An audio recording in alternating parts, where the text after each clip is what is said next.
India के law के मुताबिक यदि कोई हस्बैंड यह चाहता है कि उसे अपनी वाइफ को मेंटेनेंस पे ना करना पड़े, तो कुछ स्पेसिफिक ग्राउंड्स हैं, कुछ स्पेसिफिक आधार हैं जिन्हें लेकर हस्बैंड चाहे तो मेंटेनेंस देने से बच सकता है।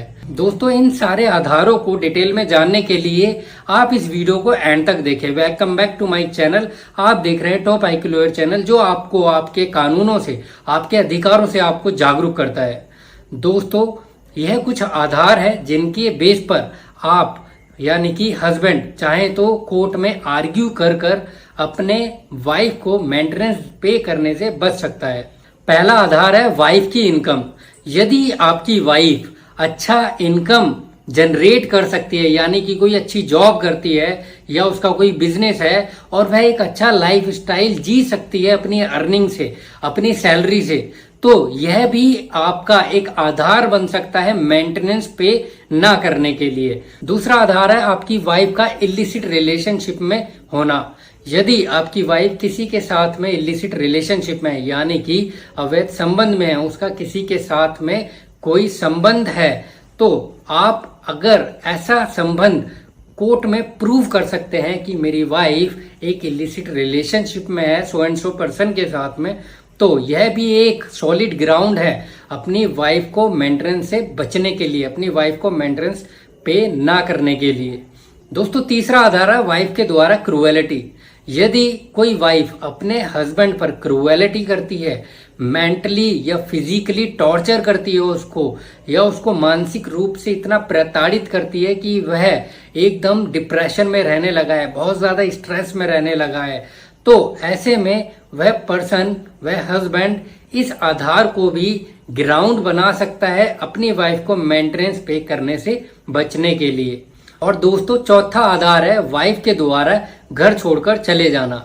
दोस्तों, यदि आपकी वाइफ घर छोड़कर चली जाती है और आपको बताती भी नहीं है और वह घर छोड़कर अपने मायके चली जाती है या कहीं किसी भी पर्सन के पास में या किसी रिलेटिव के पास में चली जाती है, तो यह भी एक सॉलिड ग्राउंड है, यह भी एक आधार है जिसके बेस पर आप कोर्ट में बहस कर कर मेंटेनेंस पे करने से बच सकते हैं। दोस्तों, पांचवा आधार है कि यदि वाइफ विदाउट एनी रीजन, बिना किसी रीजन के ही आपका साथ छोड़कर अपने पेरेंट्स के यहाँ या आपसे दूर चली गई है, या फिर एक ही घर में एक ही छत के नीचे तो रहते हैं लेकिन सेपरेट रहते हैं, एक दूसरे से किसी भी प्रकार का कोई संबंध नहीं रखते हैं, नहीं बनाते हैं, तो यह भी एक सॉलिड ग्राउंड है अपनी वाइफ को मेंटेनेंस पे करने से बचने के लिए।